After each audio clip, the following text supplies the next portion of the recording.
வணக்கம் நண்பர்களே. இந்த நாளில் ஒரு முக்கியமான சந்திப்பு. அண்மை காலத்தில் இந்த பாடசாலை கல்வி மட்ட சமூகம், அதுபோல எங்களது தமிழ் பேசும் மக்களின் கல்வி சமூகத்தை பொறுத்தவரையில் அவர்கள் எதிர்நோக்குகின்ற இடர்பாடுகள் பலவற்றை நான் அடிக்கடி செய்தி குறிப்புகளில் சொல்லி வந்திருக்கிறேன். வறுமை காரணமாக, பொருளாதார சிக்கல்கள் காரணமாக தங்களுடைய கல்வியை தொடர முடியாத சமூகத்தை நாங்கள் பார்க்கிறோம். அந்த கல்வி சமூகத்தில் மீண்டும் கல்வி ஈடுபாட்டை எவ்வாறு கொண்டு வருவது, கல்விதான் எங்களுடைய மூலதனம், கல்விதான் எங்களுடைய ஆயுதம் என்று கருதப்படுகின்ற இந்த சூழ்நிலையில் அந்த கல்வியை எவ்வாறு பெற்றுக்கொள்வது? இலங்கையில் இலவச கல்வி இருப்பதாக சொல்லப்படுகின்ற போதிலும் கூட அந்த கல்வியின் சுதந்திரத்தை பெற்றுக்கொள்வதில் மிகப்பெரிய சிரமத்தை எதிர்நோக்கி வருகின்ற எங்களது இந்த காலகட்டத்திலே அதை தீர்க்கின்ற வழிமுறை கொண்ட ஒருவரை நான் சந்திக்கலாம் என்று யோசித்தேன். பொதுவாக சொல்வார்கள், அன்ன சத்திரம் 1000 வைத்தல், ஆலயம் 10000 நாட்டில், பின்னர் உள்ள தர்மங்கள் யாவும் பெயர் விளங்கி உடன் நிறுத்தல், அன்னையாவிலும் புண்ணியம் கூடி ஆங்கோர் ஏழைக்கு எடுத்து அறிவித்தல் என்று பாரதியார் சொல்லி வைத்தார். அந்த பணியோடு சேர்த்து அழகான தமிழில் தங்களுடைய இந்த செயற்பாட்டை முன்னெடுத்து செல்கின்ற ஒரு அமைப்பு ஐயமிட்டும் என்ற ஒரு அமைப்பு. இந்த ஐயமிட்டும் என்ற அந்த சொற்பதமே அவர்கள் செய்கின்ற சேவையை மிக எளிதாக, எளிமையாக, ஆனால் தெளிவாக வலியுறுத்தி வருகின்றது. ஐயமிட்டும் அமைப்பின் நிறுவனம் ஆஸ்திரேலியாவிலிருந்து அடிக்கடி இலங்கை வருகை தந்து இந்த செயற்பாட்டை மக்கள் மத்தியில் கொண்டு செல்கின்ற, உணவு பசி தீர்ப்பதன் மூலமாக கல்வியை எடுத்துச் செல்லக்கூடிய ஒருவரான அன்புக்குரிய திரு முரளிதரன் அவர்களை இந்த சந்திப்பினூடாக உங்களுக்கும் அறிமுகப்படுத்தி அவருடைய சேவைகளை இன்னும் அதிகமாக தெளிவுபடுத்தி அந்த சேவைகளை பார்த்துக் கொண்டிருக்கிற உங்களுக்கும் பெற்றுத் தரலாம் என்ற எண்ணத்தோடு வந்திருக்கிறேன். வணக்கம் திரு முரளிதரன் அவர்களே. வணக்கம் கிருஷ்ணன். வணக்கம் அவர்களே. இந்த ஐயமிட்டும் இந்த அமைப்பு அண்மை காலமாக தொடர்ச்சியாக இலங்கையை பொறுத்தவரையில் கல்வி பசி தீர்த்து வருகிறது. அப்படி சொன்னால் பொருத்தமாக, காரணம் பசி மூலமாக கல்வி பணியை கொண்டு வருகிறது. இதை பற்றி கொஞ்சம் தெளிவுபடுத்துங்கள். இது எவ்வாறு, அதாவது நடைமுறையை பொறுத்தவரையில் எங்களுக்கு இலங்கையில் இலவச கல்வி கிடைக்கிறது, ஆனால் பாடசாலையிலிருந்து விட்டு விலகும் எண்ணிக்கையும் அதிகரித்துக் கொண்டு போகுது. அதுக்கு பல்வேறு காரணங்களை சொல்கிறார்கள். உங்களது அமைப்பின் நோக்கம், அது ஆரம்பிக்கப்பட்ட விதம், அதுபோல இப்போது இந்த அமைப்பு கொண்டு செல்கின்ற பணிகள், அதை பற்றி கொஞ்சம் சொல்லுங்க. ஆமா, மிகவும் நல்ல ஒரு பண்பான ஒரு அமைப்போட நாங்கள் உங்களை இணைகிறது எனக்கு ரொம்ப சந்தோஷம். உண்மையில எங்களுடைய உறவுகள் இன்றைக்கு நாங்கள் அனைவரும் தமிழ் பேசுகின்ற படியால், எங்களுடைய தமிழ் என்கின்ற மொழியின் மூலம் இணைந்தவர்கள் நாங்கள் அனைவரும். அந்த நற்பணியை டயஸ்போராவில் இருக்கிற தமிழர் கூட தங்களுடைய உறவுகளாகத்தான் தமிழருக்கு உதவி செய்யணும். நாங்கள் ஒரு மனிதனுடைய ஒரு சமூகத்தில, ஒரு குடும்பத்தில, வாழ்க்கையில் ஒரு மாற்றத்தை கொண்டு வர வேண்டுமாக இருந்தால் கல்வியால் மட்டும்தான் முடியும் என்பது எங்களுடைய கடந்த வரலாறு.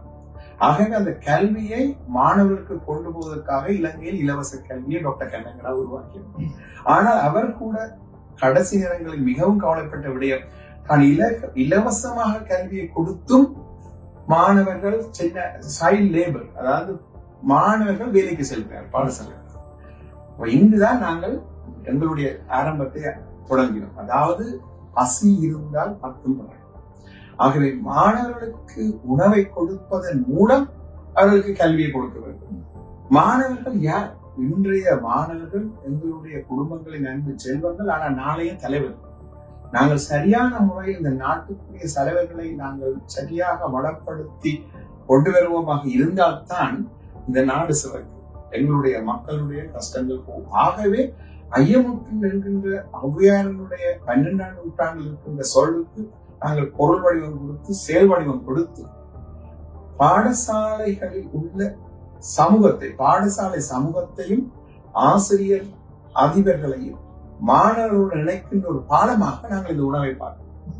உணவு கொடுப்பதுதான் எங்கள் நோக்கம் இல்லை. உணவின் மூலம் மாணவர்களை பாடசாலையில் தக்க வைத்து பாடசாலையுடைய வருகையில் மாணவருடைய வருகையை 100% இதன் மூலம் மாணவர்களுடைய உள வளர்ச்சி, மன வளர்ச்சி, சமூகத்துக்கு இடையிலான புரிந்துணர்வு, சமூகத்தை ஈடுபடுத்துவதன் மூலம் இந்த உணவை நாங்கள் கடையில் வேண்டுவதில்லை. பெற்றோர்கள், அம்மாக்கள், அப்பாக்களும் வந்து பாடசாலையில் உணவை சமைக்க வேண்டும். மாணவர்கள் தங்களால் முடிந்த ஒரு உள்ளியோ, ஒரு வெங்காயமோ, ஒரு பைத்தங்காயோ, ஒரு தேங்காயோ, ஒரு முட்டையோ, ஏதோ ஒரு மாணவன் கருவேப்பிலை என்றாலும் கொண்டது தன்னாலான, அதாவது தான் இந்த உணவில் தானும் ஒரு பங்காளி, தான் கொடுத்துத்தான் இந்த உணவை சாப்பிடுகிறேன் என்கின்ற அந்த நல்ல எண்ணத்தை அவருடைய அடிமனதில் நாங்கள் ஊட்டுகிறோம். அரசாங்கம் இந்த திட்டத்தை பிரைமரி பாடசாலைக்கு செய்து கொண்டிருக்கிறார். கோவிட் நேரத்தில் அதை கூட அவர்கள் நிறுத்தி இருந்தார்கள். நாங்கள் கோவிட் முடிந்த சந்தர்ப்பத்தில் இருந்து இலங்கையில் ஏற்பட்ட பொருளாதார சிக்கல் காரணமாக எங்களுடைய திட்டத்தை சகல பிரதேசங்களும் வடமாகாணம், கிழக்கு மாகாணம், மலையாளத்தில் உள்ள மிகவும் கஷ்டமான பாடசாலைகளை தெரிவு செய்து ஒரு மாதிரி திட்டமாக உருவாக்கி இன்று 100 வாரங்களையும் தொடர்ச்சியாக தாண்டி 40,000 மாணவர்களுக்கு ஒரு மாதத்துக்கு நாங்கள் இந்த சமூகத்தினுடைய பங்களிப்பின் மூலமாக உணவை கொடுத்து ஒரு மாணவனுக்கான சாப்பாடாக அவரேஜாக 10 ரூபாய், மேக்சிமம் ஒரு 17 rupees, 18 ரூபாய், குறைந்தபட்சம் 10 ரூபாய், அதிகபட்சம் குறைந்தபட்சம். அதே மாதிரி சில பாடசாலைகளை தன்னிறைவாக மாற்றி எங்களிடமோ அல்லது பிறரிடமிருந்து கையேந்தாமல் 100% தங்களுடைய பாடசாலை தோட்டம், வீட்டு தோட்டம், பெற்றோர் மாணவர்களுடைய பங்களிப்பின் மூலமாக எந்தவித உதவியும் இல்லாமல் சிறப்பாக 8 மாதங்கள் கடந்த கிளர்ச்சியில் இருக்க நாம்பாபுரம் பாடசாலை உதாரணம், குண்டசாலையில் உள்ள பாடசாலை ஒரு உதாரணம். நாங்கள் இந்த பாடசாலைகள் எல்லாம் சமமாகவே தங்களுடைய உணவு தேவையை சமூகமாக ஒரு மாற்றத்தை உருவாக்கின ஒரு மாதிரியான ஒரு வெற்றி திட்டத்தை தான் இன்றைக்கு நான் கைகிறோம். இப்ப நீங்க இந்த 100 வாரங்களை பூர்த்தி செய்கின்ற இந்த நிகழ்வுக்காக தான் இலங்கைக்கு இந்த முறை வந்திருக்கீங்க. எப்போது இது ஆரம்பிக்கப்படுது? ஐயமிட்டும் என்ற பேரோட போது ஆரம்பிக்கப்படுது. அதுக்கு முதல் இந்த திட்டம் எவ்வாறு இருந்தது? இந்த உணவு பசி இரண்டும் சேர்ந்ததாகத்தான், அதாவது உணவிட்டு கல்வி பசியை தீர்ப்பதன் மூலமாக ஆரம்பிக்கப்படுது. எங்க இது ஆரம்பிக்க ஏதாவது சிறப்பு? நாங்கள் 2014-15 ஆண்டுகளில் இலங்கையினுடைய போருக்கு பிறகு கல்வியில் ஒரு மாற்று, அதாவது இலங்கையில் 100 விலையங்கள் காணப்படும். கல்வி விலை 99 இருந்தது, கடந்த 2 வருடமா கிளர்ச்சி வடக்கு 100 வேலை. இந்த 100 விலையங்களில் தமிழ் மக்கள் உங்களுக்கு தெரியும், நாங்கள் மிகவும் கஷ்டத்தில், அதாவது மிகவும் கஷ்டமான நிலையில நாங்கள் சாதனை படித்தோம். எங்களுக்கு ஏழ்மை என்பது எங்களுடைய சாதனைக்கு ஒரு முக்கியமான காரணம். ஏழ்மை எங்கெங்கெல்லாம் இருந்ததோ நாங்கள் சாதனையை படைத்திருக்கிறோம். அப்ப மிகவும், அதாவது தங்களுடைய திறமைகளை கொண்டு வர முடியாமல் இருக்கின்ற வசதி வாய்ப்புகளற்ற மாணவர்களுக்கு இந்த கல்வியை கொடுப்பதற்காக நாங்கள் 2012ஆம் ஆண்டு இலங்கையில் வடமாகாணத்தில் உள்ள டாக்டர் எதிர்வீரசிங்கம் அவர்களுடைய சிந்தனையில் உருவாக்கப்பட்ட இந்த திட்டம், அதாவது செல்ஃப் பவுண்டேஷன் இருந்த போது இந்த திட்டத்தை உருவாக்கியிருந்தார். அதாவது ஆசிரியர்களை நாங்கள் இனி ஒருபோதும் மரத்திலிருந்து புடுங்க முடியாது. ஆகவே ஆசிரியர்களை டிஜிட்டல் மூலமாக எவ்வாறு நாங்கள் அந்த ஆசிரியர்களை இணைய வழி மூலமாக குக்கிராமங்களுக்கு கொண்டு செல்லலாம். அந்த நேரத்தில் தான் எங்களுடைய தொடர்பு அவருடன் ஏற்பட்டது. தொடர்ச்சியாக நாங்கள் அந்த கல்வியை மாணவர்கள் கொள்வதற்காக பாடங்களை டிஜிட்டலைஸ் பண்ணி ஆசிரியர்களை டிஜிட்டல் ஆசிரியர்களாக வீடியோ பிரசன்டேஷனாக சீடிகளுக்கு கொண்டு போனோம். இப்ப உண்மையில எங்களுடைய கடந்த 10 வருடத்துக்கு மேலான கல்வி பயணத்துல கோவிட் காலங்களில் நாங்கள் பாடசாலைகள் மூடப்பட்டிருந்தபடியா வீடுகளை பாடசாலைகளாக மாற்றி, வீட்டில் உள்ள டிவியை பாடசாலை உபகரணமாக மாற்றி, ஸ்மார்ட் கிளாஸ் ரூமோ அல்ல ஸ்மார்ட் எக்யூப்மெண்ட்ஸோ இல்லாத காலம் இன்டர்நெட் எங்களுக்கு பெரிதாக கிராமங்களில் கிடைக்க போகுது. அந்த நேரங்களில் நாங்கள் விரலிகளில் பாடங்களை கொடுத்து ஒரு நேரத்துல ஓலவெல்ல 45,000 மாணவர்களுக்கு மேலான மாணவர்களுக்கு இந்த பாட விதானங்களை ஓலவெல் மாணவர்கள் கொடுத்து மாணவர்களை கல்வியில் மட்டுமல்ல ஓலவெளியில் கூட தக்க வைத்தனர். இந்த ஒரு அனுபவம், இந்த அனுபவத்தூடாக கடைசியில இலங்கையில கொண்டு ஏற்கனவே ஒரு நாள் பாதிக்கப்படும். அதற்கு மேலாக கோவிட் ஒரு அசாதாரண நிலை. இந்த 2 நிலைக்கு மேலாக மீண்டும் நமது தமிழ் உறவுகள் பாதிக்கப்பட்டது இலங்கையில் ஏற்பட்ட பொருளாதார சிக்கல். எல்லாமே ஒரு வாழ்வாதார பிரச்சனையா வரும்போது நமது மாணவர்கள் கல்வி கற்கின்ற நிலையில் இல்லை. அவர்கள் பாடசாலை விட தொடங்கினார். அந்த சந்தர்ப்பங்களில் நாங்கள் கோவிட் நேரங்களில் நான் என்னுடைய மனைவியும் சேர்ந்து ஒரு ஐயமுற்று என்கின்ற ஒரு திட்டத்தை உருவாக்கியது ஹாஸ்பிட்டல்கள், மந்திய ஹாஸ்பிட்டல்ல நாங்கள் இதை செய்திருந்தோம். அதாவது அங்கு பெற்றோர்கள், எங்களுடைய அம்மா அப்பா என்ற ஸ்தானத்தில் இருப்பவர்களுடைய பிள்ளைகள் வெளிநாடுகளிலும் அங்கு இங்கு போனபடியால் அவர்கள் ஹாஸ்பிட்டலுக்கு போகும்போது மிகவும் கஷ்டப்படுகிறார். அவர்கள் உதவி காக்கலை, நல்ல உடை இருக்காது, நல்ல உணவு இருக்காது. ஆகவே நாங்கள் ஒரு கோயில்களில் இருக்கின்ற ஊழியர்கள் எல்லாம் பாடசாலைகளிலும் வைத்தியசாலைகளும் வர வேண்டும் என்பது என்னுடைய ஒரு ஆதங்கம். அந்த ஊழியர்கள் எல்லாம் பாடசாலைகள் வைத்தியசாலை வரும்போது அங்குள்ள மிகவும் கஷ்டமான நோயாளர்களுக்கு அதை நாங்கள் ஒரு பிரயோசனமாக பாதிக்கலாம். அந்த திட்டத்துக்காக தான் ஐயமுற்று உருவாக்கப்பட்டது. ஆனால் அந்த பொருளாதார பிரச்சனை 2022ஆம் ஆண்டு வந்த போது நாங்கள் ஜூலை மாதம் தொடங்கினோம். ஓகே, மாணவர்களுக்கு இந்த கல்வியை கொடுப்பதற்கு இந்த உணவை பயன்படுத்தும். அப்பொழுதுதான் அந்த ஐயமுற்று திட்டத்தை நாங்கள் பாடசாலைக்கு கொண்டு வந்தோம். அப்ப உண்மையில 2022ஆம் ஆண்டு ஐயமுற்று பாடசாலைகளில் இருக்கின்றது.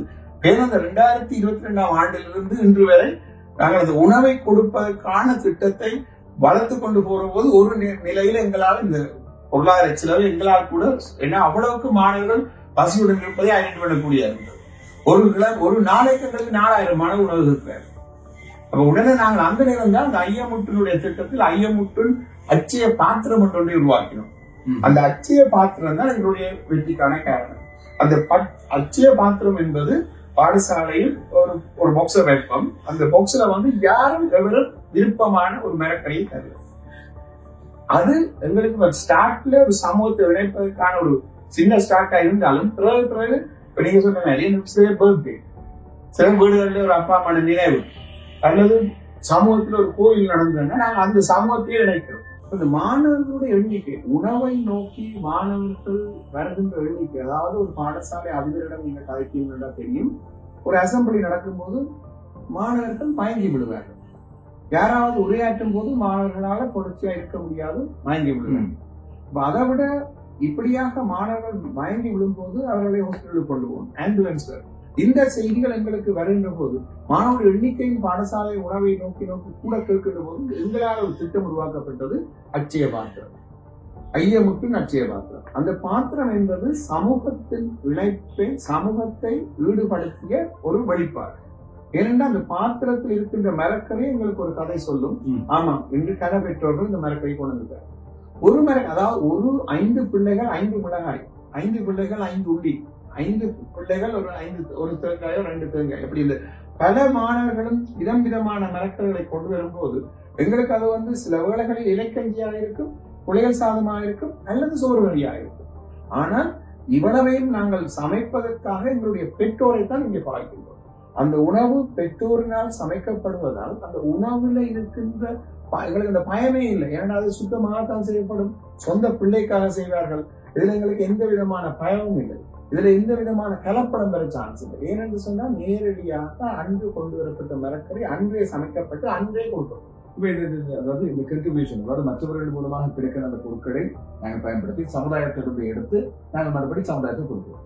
இதனை ஒன்றுபட்ட புலம்பெயர் தேசத்தவர்கள் எத்தனை பேர்கள் ஒத்துழைப்பு இங்கே இருக்கிறது, அவர்களது ஒத்துழைப்பு எந்த விதமாக இங்கே இருக்குது. அதுபோல இதை பொறுத்தவரையில் இப்ப நீங்க பாடசாலை சமூகத்தை கொண்டு செல்வதற்கோ இல்லை பொருளாதார ரீதியாக நலிவுற்ற ஒரு சமுதாயத்தை சரியான கட்டியெழுப்பவோ அவர்களது நிதி பங்களிப்பு எவ்வாறு இருக்கிறது, இல்லை நிதி பங்களிப்பு சம்பந்தப்பட்டிருக்கிறது?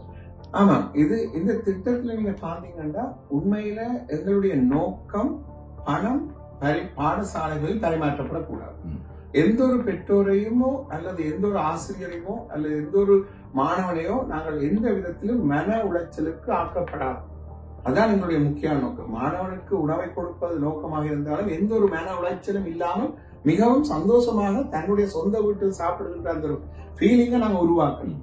ஆகவே எங்களுடைய திட்டத்தில் நேரடியாக எந்தவித பணப்பரிமாற்றமும் இல்லை.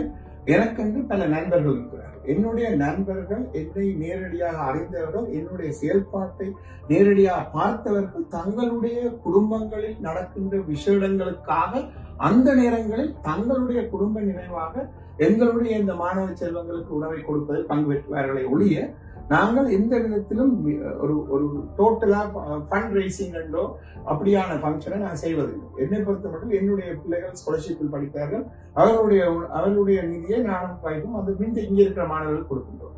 என்னுடைய பிள்ளை படிக்க வேண்டிய அந்த பக்கம் நான் இங்கே படிக்கின்றோம். அதே போல என்னுடைய நண்பர்களும் எனக்கு செய்வார்கள். ஆனால் இதுல நீங்க பாத்தீங்கன்னா நாங்கள் செலக்ட் பண்ற பாடசாலைகள், சரி உதாரணத்துக்கு கண்டி கலைமகன், கண்டி டவுன்ல இருக்கிற பாடசாலை. ஆனா அங்குள்ள மாணவர்கள் தான் மிகவும் பசியுள்ளி, பெற்றோர்களுடைய தொழிலாளர்கள் தெரியும், நாட்கூலிகள்.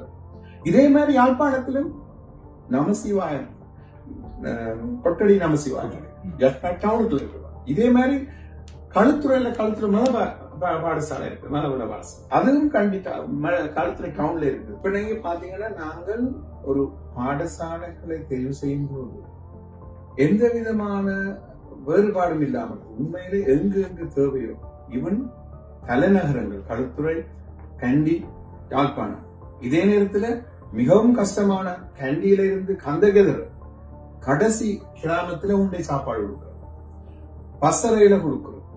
அதே நேரத்துல வாழைச்சேனியில வாவிக்கு வழியில போய் திகிலி வெட்டி இருக்கின்ற யானைக்காட்டுங்கிற பாடசாலை கொடுக்கும்.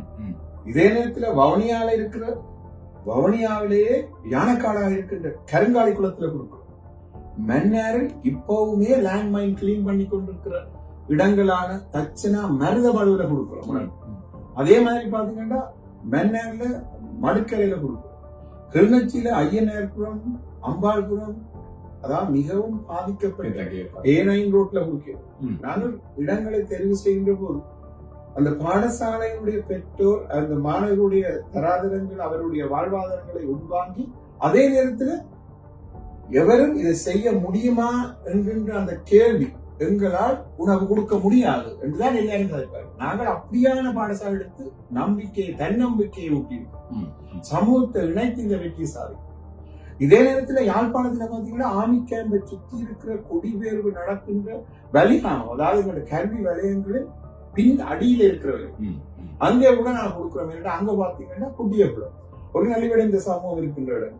அங்க அவர்களுக்கு உதவிகள் கிடைப்பதில்லை. ஆனால் அங்கு வளமான மண் இருக்கு. இன்றைக்கு இலங்கையில் எங்குமே வளமான மண் இருக்கு. ஆனால் அதை பயிராக செய்து மரக்கரை எடுத்து அதை கொடுக்கிற வேலையை நான் செய்வேன். உண்மையில எங்களுடைய நோக்கம் சரியான மாணவர்களையும் பாடசாலைகளையும் ஐடென்டி பண்ணி இது ஒரு மாதிரி திட்டமாக எடுத்து இந்த மாதிரி திட்டமானது அரசாங்கத்தால் எடுக்கப்பட வேண்டிய ஒரு சரியான முயற்சி. ஆனால் அதை நாங்கள் ஒரு மாதிரியாக எடுத்து செய்து காட்டியிருக்கிறோம். 100 வாரங்களை தாண்டி இருக்கும். வடக்கு கிழக்கு மலையகம் கடுத்துறை வரைக்கும் நீங்க அதாவது எந்தவித பாகுபாடும் இல்லாமல் தமிழ் பேசும் பிரதேசங்கள் தாண்டியும் உங்களுக்கு சேவைகள். இதுக்கு கல்வி அமைச்சும் இலங்கையின் கல்வி திணைக்களம் பல்வேறு மாவட்டங்களுக்கு கல்வி திணைக்களம் எந்த விதமான உதவிகள் செய்கின்றன, அவர்களது ஒத்துழைப்பும் அனுமதியும் உங்களால் பெறப்பட்டிருக்கின்றன. அதை எப்படி நீங்க நடைமுறைப்படுத்த? ஆமா, இதுல காமிருக்க பெனம்பலம் சொல்லுங்க. எங்களுடைய திட்டம் வருகின்ற பொழுது அரசாங்கத்தினாலும் பொருளாதார பிரச்சனை இருக்கு. அரசாங்கத்தை பொறுத்தமட்டும் அந்த நேரங்கள்ல யாராவது உணவு தந்தால் காணும் என்ற நிலை இருந்ததாகத்தான் நான் பார்க்கின்றேன். நான் முந்தி இந்த செயல்பாடுகளுக்கு எங்களுக்கு சில ரோட் பிளாக்ஸ் இருந்திருக்கு. நான் அந்த நேரங்களில் ஜூலை 22 இருந்து நாங்கள் செய்யும் போது பல கல்வி திணைக்களங்கள் மிகவும் பாராட்டினார்கள். ஏனென்றால் வடக்கு மாநிலம் கிழக்கு மாநிலம் 22 அதே நேரத்தில் ஹை எஜுகேஷன் பிளான்டேஷன் அவைய செக்ரட்டரி கூட என்னோட கதைச்சிருக்கேன். இவன் நான் மிஸ்டர் அரவிந்தகுமார் பழைய அரசாங்கத்திற்கே கூட கதைச்சிருக்கேன். அதே மாதிரி கல்வி திணைக்களத்தினுடைய கல்வி அமைச்சருடைய செயலாளருடைய அவருடைய ஆபீஸ்ல கூட நான் போய் கதைச்சிருக்கேன். இப்ப நாங்கள் இந்த திட்டத்தை கொண்டு போன போது இந்த திட்டத்தின் பயனாளிகள் எங்களுடைய மாணவர்கள், பசியில் உள்ள மாணவர்கள். ஆகவே எங்களுக்கு எந்த விதமான தடையும் இருக்கவில்லை. ஒன்று. இரண்டாவது, எங்களுடைய கல்வி பயணத்தில் நாங்கள் 10 இடங்களை தாண்டியபடியால் எங்களுடைய நேர்மையான அர்ப்பணிப்பான இந்த தொண்டு சேவை, அதாவது ஓலெவல் கோவிட் நேரங்கள்ல நாங்கள் எங்களுடைய தமிழ் மாணவர்களுடைய அந்த பெறுபவர்கள்ல பாரிய மாற்றத்தை உருவாக்கிய அமைப்புகளில் நாங்கள் ஒன்று. ஆகவே எங்கள் இருக்கிற அந்த நம்பிக்கை அவர்கள் எங்களை இந்த செயல்பாடுகள் செய்வதில் மிகவும் ஒத்துழைப்பு தந்தார்கள். முக்கியமாக வடமாகாண ஆளுநர்ல இருந்து வடமாகாணத்தினுடைய கல்வி ஒதோரிட்டிக்கு அவ்வளவு செயலாளர்கள் கூட சகல வலய கல்வி பணிப்பாளர்கள், கிழக்கு மாகாணத்தின் வலய கல்வி ட்ரிங்கோலர் கட்டிங்கன்னா மிஸ்டர் ரவீந்திரன் இருக்கு. அதே மாதிரி பட்டிகள் கல்குடா கட்டிங்கன்னா மிஸ்டர் அனந்தரூபன் இருக்கு. அதே மாதிரி சுஜாதா மிஸ் இருக்கிறா பெட்டிகள் அவங்க பெட்டி வெஸ்ட் பாத்தீங்கன்னா அகிலா மிஸ் இருக்கு. இதே நேரத்துல என்னால கிழக்கு வட மாநிலத்துல பாத்தீங்கன்னா பவுனியால மிஸ் அன்னமலர் இருக்கின்றார். அதே மாதிரி மிஸ்டர் லெனின் சார் வடக்கு. அதே கிளிநொச்சியில மிஸ்டர் சிவனோட இருக்கு. அது ஒவ்வொரு கல்வி திணைக்களம் நாங்க எல்லா கல்வி திணைக்களங்களிலும் போய் அவர்களுடைய அனுமதியுடன் அவர்களுக்கு அனுசரணையாக அவர்கள் ஊடாக பாடசாலைகளை ஐடென்டி பண்ணி பாடசாலையில் இருக்கிற பாடசாலையினுடைய உண்மையான இந்த தேவைகளை அவர்களோட அறிகின்றோம். ஏனென்றால் நாங்கள் கல்வி செயல்பாடுதான் எங்களுடைய அல்டிமேட் எய்ம். எந்தெந்த பாடசாலையில் கல்வியினுடைய செயல்பாடை நாங்கள் மேக்சிமைஸ் படுத்த வேண்டும், எந்தெந்த பாடசாலைகளில் ஆளணிகள் அற்று அல்லது பிசிக்கல் உபகரணங்களை வளப்பெற்றாக நாங்கள் அவர்களுடன் சேர்ந்து வேலை செய்கிறபடியா எங்களுக்கு இந்த திட்டத்துல எவ்வாறு அவர்கள் நாங்களும் ஒற்றுமைப்பட்டு செல்வோம். உண்மையில நீங்க கேட்டவர்களுக்கு நேரடியாக சார் கல்வி திணைக்களமும் நாமும் இணைந்து இந்த செயல்பாடு எங்களுடைய சமூகத்தை அடைவதற்காக முழு முயற்சியில் ஈடுபடணும்.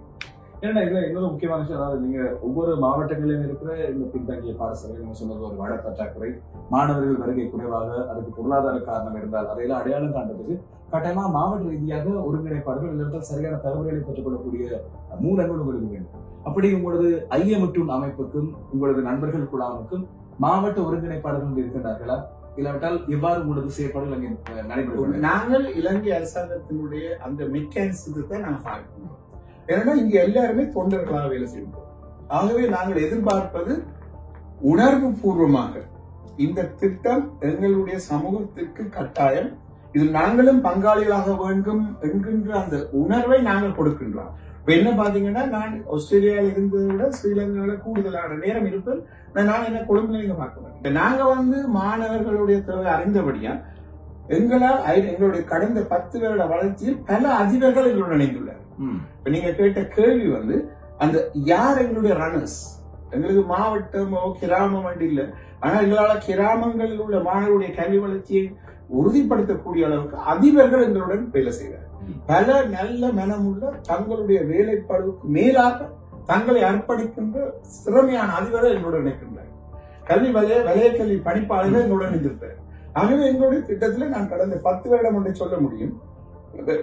எந்த விதமான தடை இல்லாமல் சகலரும் ரொம்ப சந்தோஷத்துடன் நாங்கள் இப்ப போன ஏப்ரல் 5ஆம் 6ஆம் தேதி நாங்கள் கணித விஞ்ஞான மாதிரி mock exam O level exam Ilankai முழுக்க வைத்தாங்க. கிட்டத்தட்ட ஆயிரக்கணக்கான பாடசாலைகள் 10,000கணக்கான மாணவர்கள் இந்த பரீட்சையை செய்தார்கள்.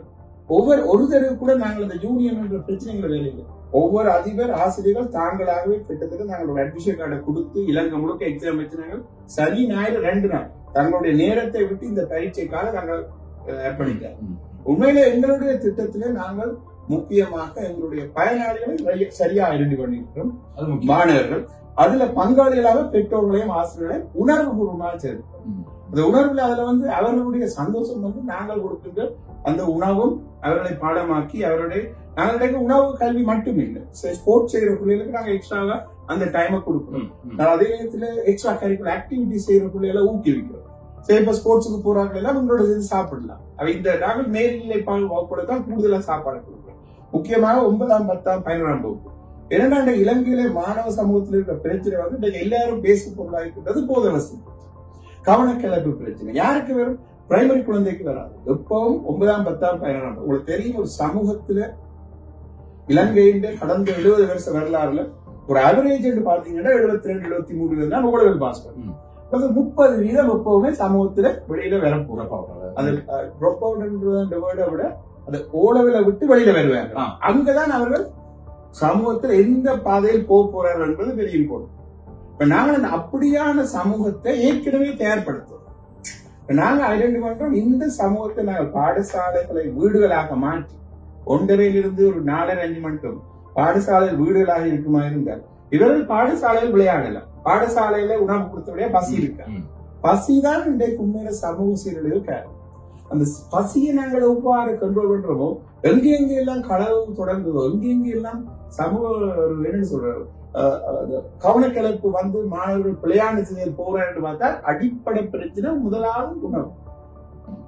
அந்த உணவை நாங்கள் பாடசாலையில் சரியான முறையில கொடுத்து மாணவர்களை பாடசாலையில் தக்க வைத்து அவர்களுக்கு என்ன தேவையோ அதை அறிந்து அதை நாங்கள் அவர்களை அறியாமலே அவர்களை கொடுத்து அவர்களை ஆர்வப்படுத்தினால் இந்த அரசாங்கம் செலவழிக்கின்ற அந்த போத வசதி என்ற பிரச்சனைக்கு இடமே இல்லை. ஏன்னா எலி உள்ள வந்த பிறகு எலியோடு திருப்பி கிடைக்கலாம்.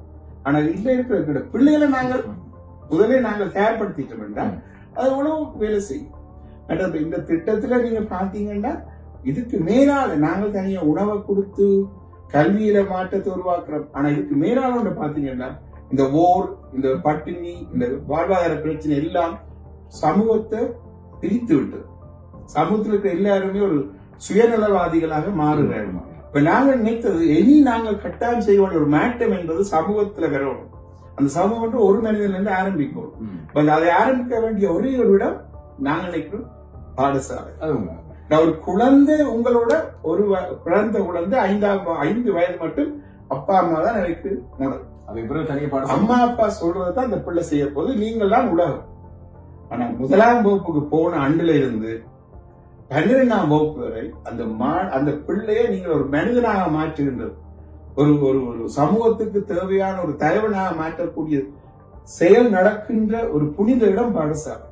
அந்த பாடசாலையில நாங்கள் சமூகம் என்னோட சொந்த வீடு என்று நிற்கிற அந்த உணர்வை கொண்டு வருவோம். இது ஒரு சமூகத்துக்கான ஒரு மாற்றம்.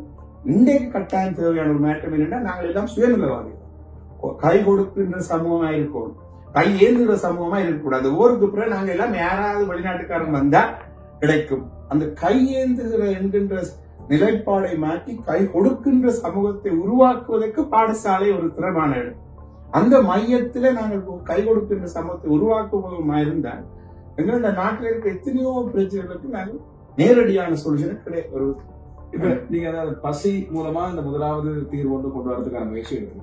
அதுபோல பாடசாலைகள் பொறுத்தவரை நான் கூடுதலா மேல் மாகாண பாடசாலைகள் அதுபோல வட மாகாண பாடசாலைகள் போன்றவற்றோடு அந்த பாடசாலை சமூகத்தோடு மேலோட்டமாக தொடர்பில் உள்ள அடிப்படையில் வளப்பற்றாக்குறை இருக்கு. அதாவது எல்லா பாடசாலைகளும் இலங்கை அரசாங்கம் எவ்வளவுதான் உதவிகளை செய்தாலும் தனியார் முதலீடுகள் பல இருந்தாலும் பல வெளிநாட்டவர் உதவி, நீங்க சொன்ன போல வெளிநாட்டவர் தங்களுடைய பாடசாலை சமூகம் தாங்கள் படித்த பழைய பாடசாலைக்கு உதவிகளை செய்தாலும் இது இந்த வளப்பற்றாக்குறை இருக்கு. அப்ப உங்களோட அடுத்த கட்டமா அதாவது இப்ப ஐயமுட்டும் என்பது சமூகத்திலிருந்து கிடைக்கிற அந்த உதவிகள் மூலமாக பசி தீர்த்து மாணவர்களது கல்வியை தொடர்ச்சியாக கொண்டு செல்கின்ற அந்த பணி அடுத்த கட்டத்தை பற்றி யோசித்திருக்கின்றன. அடுத்ததாக வளப்பற்றாக்குறை தீர்ப்பது. இப்ப நாங்கள் 3 விதமாக எங்களுடைய திட்டத்தை நெறிப்படுகின்றோம். ஒன்று, எங்களுடைய சமூகத்தில் இருக்கின்ற பிரச்சனையை நாங்களாகவே எவ்வாறு கையாள்வது என்பதில் தான் இந்த உணவு திட்டம் பாடமாகிறது. இரண்டாவது, இந்த மாணவர்கள் பாடசாலைகள்ல திறன் வகுப்பறை வளங்கள் இல்லாதபடியால் நாங்கள் உருவாக்கி இருக்கின்ற ஒரு திட்டம். அதாவது ஒவ்வொரு மாணவனும் சுயமாக கற்பதற்காக இந்த பாட விதானங்களை டிஜிட்டலைஸ் பண்ணி ஒரு பென்ட்ரைவ் மூலமாக இண்டிவிஜுவலா வீடுகளில் தங்களுடைய டிவியில படிக்கலாம்.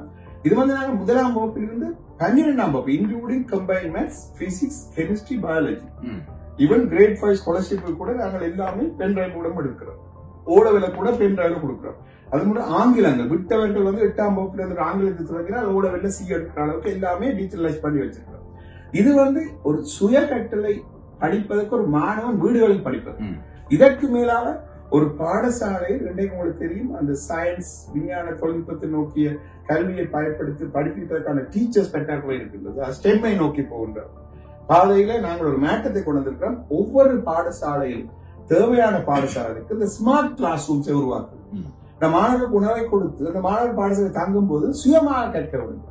ஒரு விளைத்திறனான ஆசிரியர் எங்களுக்கு காணும். அவர் கட்டாயம் எக்ஸ்பர்ட் ஆயிருக்க வேண்டியது சயின்ஸ். எங்களுடைய திட்டத்துல சகல விதமான பாடங்களையும் படிப்பதற்காக ஒளி வடிவத்தில் வீடியோ ஃபார்மேட்ல மிகவும் திறமையான நாம சொல்லக்கூடிய திறமையான ஆசிரியர் மூலமாக இந்த திட்டத்தை நாங்கள் ஸ்மார்ட் கிளாஸ் இன்டிகிரேட் பண்ணி கொடுக்கிறோம்.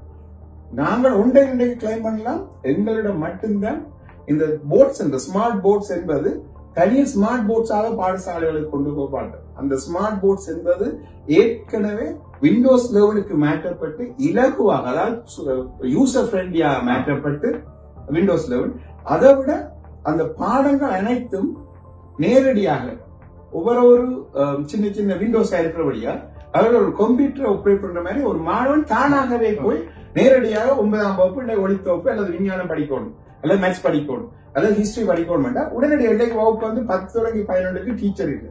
அதுவே சொல்றா ஓகே நீங்க அந்த ஸ்மார்ட் கிளாஸுக்கு போங்க, 10ஆம் வகுப்பு பிள்ளைகள் அந்த பாடத்தை போடுங்க. பிள்ளைகள் தாங்களா நாங்க ஆசிரியர்களை ட்ரெயின் பண்றோம், மாணவர்களை பயிற்சி வைக்கிறோம். அதை விட உங்களுக்கு என்னன்னு சொல்லலாம், இப்ப நாங்கள் தான் எங்களுடைய தமிழ் பிரதேசங்கள்ல ஏற்கனவே கல்குடாவில மலையத்துல ஏற்கனவே எங்களுடைய ஸ்மார்ட் கிளாஸ் ஸ்டார்ட் பண்ணிருக்கிறோம். சாட் ஜிபிடி அதாவது எல்லாரும் சாட் ஜிபிடி ஏஐ என்கிறத பற்றி கதைக்கிறார்கள். நாங்கள் அதை பற்றி கதைப்பது பிரயோசனம் இல்லை. அது எங்களுக்கு வசதியற்ற ஒரு மாணவனுக்கு எவ்வாறு பிரயோசனம், அதுக்குரிய சொல்யூஷன் கூட நாங்கள் செய்து வச்சிருக்கோம். அதுதான் இப்ப போன கிழமை நாங்கள் வடமாகாணத்தினுடைய கல்வி அதிகாரிகளுக்கு ட்ரெயின் பண்ணியிருக்கிறோம். அதே மாதிரி கிழக்கு மாகாணத்துல கல்குடாவில் ஆல்ரெடி ட்ரெயின் பண்ணியிருக்கோம். எங்களுடைய திட்டம் ஒரு மாணவன் ஸ்மார்ட் கிளாஸ் ரூம்ல போய் அந்த போர்ட்ல அந்த ஸ்மார்ட் போர்ட்ல கேள்வி கேட்கலாம். எனக்கு இப்ப 40 நிமிஷம் தான் இருக்குது, அரை மணி நேரத்துக்குள்ள ஒரு 10 கேள்வி கிடைச்சு. ஆனா எங்களுடைய திட்டத்தில் அதை சொல்றது ஐஎம்முட்டும் ஜிபிடி. நாங்கள் அதை கூட கஸ்டமைஸ் பண்ணி வச்சோம். அந்த ஐஎம்முட்டும் ஜிபிடில போய் ஒரு மாணவன் 11ஆம் மாணவன் தனக்கு 11ஆம் வகுப்புல ஒரு மீடியம் லெவல் கொஸ்டின் கிடைச்சுன்னா அது 10 கேள்வியை தரும், தானாக தரும். நீங்க அந்த கேள்வியில அது தமிழ்ல சும்மா கேட்டீங்கன்னா இங்கிலீஷ் தான். இப்ப தமிழ்ல வந்த கேள்விக்கு நீங்க ஆன்சர் எழுதி போட்டு அது கேட்கலாம், நீ ஆன்சரை சொல்லு. இது நாங்கள் ஒரு மாணவனுடைய அவனுக்கு அந்த ஸ்கை இஸ் தி லிமிட் என்ற மாதிரி if he has access or if he has the will he can do anything. அப்ப நாங்க அவரை அந்த பாதையில விடுறோம். ஒரு குழந்தையை எழும்பி நடக்க விடலாம். அது ஓடுறது அந்த குழந்தையை பொறுத்தது. சில பேர் ஓடுவார்கள், சிலர் தொடர்ந்து தவறு.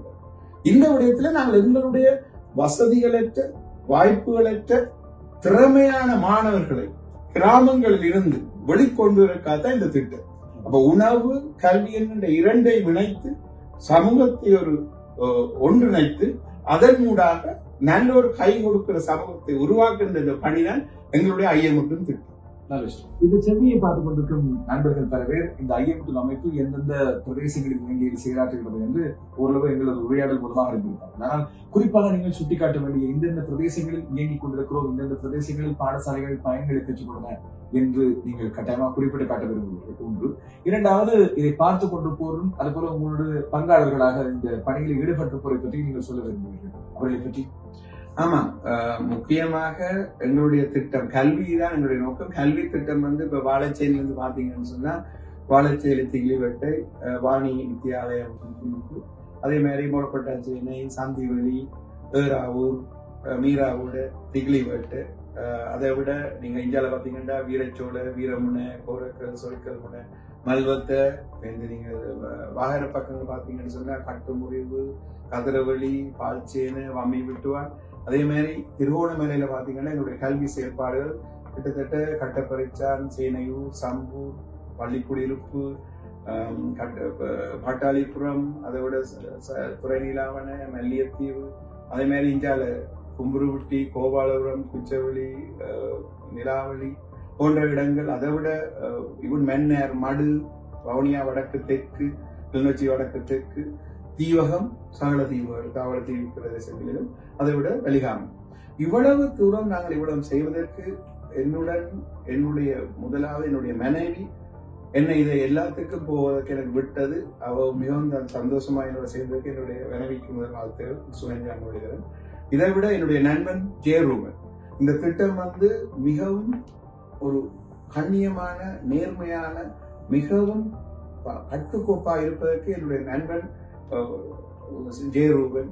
இதை விட எங்களுடன் இணைந்து பயணிக்கின்ற டெக்னிக்கல் டைரக்டராக ரவிசங்கர், இதோட எங்களோட தொடர்ச்சியாக வேலை செய்கின்ற, நான் பேர் சொல்லாட்டிலும் என்னோடு இணைந்து பயணிக்கின்ற சகல பாடசாலை அதிபர்கள், ஆசிரியர்கள் அனைவருக்கும் இந்த சந்தர்ப்பத்தில் நன்றி கூறி, என்னுடைய திட்டத்தோடு என்னுடைய நம்பிக்கைக்கு இணைந்த நிதி தருகின்றவர்களுக்கும் இந்த சந்தர்ப்பத்தில் நன்றி கூறி நன்றி. இப்ப இதை பார்த்துக் கொண்டிருக்கிறவர்கள், அதாவது நிச்சயமாக உங்களுடைய வாழ்த்துவார்கள். ஒரு நல்ல விடயம். அதாவது எங்கள் சமூகத்துக்கு தேவையானது கல்வி என்பது ஒரு முதலீடு, ஒரு ஆயுதம், எங்களுக்கான ஒரு ஆற்றுகை, எங்களுக்கான வழிபடுத்தல். இந்த விடயங்களில் உங்களோடு சேர்ந்து கொள்ள வேண்டும். இல்லாவிட்டால் உங்களிடமிருந்து உதவிகளை நல்ல விதத்தில் சமூகத்துக்கு பெற்றுத் தருவதற்கு எவ்வாறு உங்களை தொடர்பு கொள்ள வேண்டும்? பார்த்துக் கொண்டிருக்கும் இந்த நண்பர்களுக்கு உங்களுடைய தகவலை நீங்கள் சொல்லலாம். ஐஎம்இட்டு தமிழோ இங்கிலீஷ்லயோ எழுதினீங்கன்னா அது எங்களுக்கு ஒரு பேஜ் ஒன்று இருக்கு, எங்களுக்கு வெப்சைட் இருக்கு ஐஎம்இட்டு. அதை விட எங்களுடைய மொபைல் நம்பர்ஸ் என்ன நேரடியாக கண்டெக்ட் பண்ணலாம். அப்ப என்ன நேரடியாக கண்டெக்ட் பண்ணலாம். அல்ல ஐஎம்இட்டுனுடைய தளத்தை போய் பாத்தீங்கன்னா அதுல இருக்கு. அதை விட அதிகமான பாடசாலையுடன் சம்பந்தப்பட்ட கல்வி அதிகாரிகளுடைய கல்வி வலயங்கள்ல எங்களுடைய பெயர்கள் இருக்கின்றது. அப்ப நீங்கள் உங்களுக்கு அக்சஸ் எத்தனையோ விதமா இருக்கின்றது. இப்பதானே லோஷனம் வந்துட்டீங்க, உங்களுக்கு அடையும் எத்தனையோ பேர் எங்களுடைய அணுகலாம். ஆனா எங்களுடைய திட்டம் நோக்கம் எந்த விதமான வாழ்வாதாரத்தில் நாங்கள் நேரடியாக உதவிக்கு போக மாட்டோம். ஒரு மாணவனுக்கு நாங்கள் மீனை பிடிப்பது எப்படி என்று சொல்லுவது பெட்டர் தான் மீனியை கொடுப்பது. இதிலே நாங்கள் தூண்டில கூட நீங்களே எப்படி செய்யணும் சொல்லிக் கொடுக்கணும் என்பது என்னுடைய ஒரு தாழ்மையான விஷயம். தூண்டில் எப்படி செய்யறதுன்னு சொல்லிக் கொடுக்கறது பெரிய ஒரு முக்கியமான விஷயம். எனவே உங்கள் பணி தொடர வேண்டும். நல்லது. எனக்கு அது மிக பிடித்திருந்த காரணம் என்று சொன்னால், கல்வி என்பது எங்களுக்கு மிக தேவையானது. அதை நாங்கள் எவ்வாறு சரியான முறையில் பெற்றுக்கொள்வது என்று நாங்கள் அறியாத நிலையில் இருக்கிறோம். ஆனால் அதுபோல கல்வி என்பது தேவையாக இருந்தாலும் கூட அதை பெற்றுக்கொள்ளும் வழிமுறைகளில் தெரியாமல் இருக்கிறது பொருளாதார வளர்ச்சிக்கிற காரணம். இந்த இரண்டு விடயங்களையும் எவ்வாறு சுய தேவைகளை பூர்த்தி செய்து நாங்களே தீர்ப்பது என்று சொல்லிக் கொடுக்கிற ஒரு அமைப்பாக இந்த அமைப்பு இருப்பது. அதுபோல உங்களோட கலந்துரையாடியது இன்னும் பல்வேறு விடயங்களை பெற்றுக்கொண்டது எனக்கு மிகுந்த மகிழ்ச்சி. உங்களோட பணிகள் தொடர வேண்டும். அதுக்கு முதல் 100 வாரங்களை கடந்ததுக்கு முதலில் என்னுடைய மனமார்ந்த வாழ்த்துக்களை சந்தித்தல் மகிழ்ச்சி. நன்றி. நன்றி என்னுடைய தமிழ் உறவுகளே.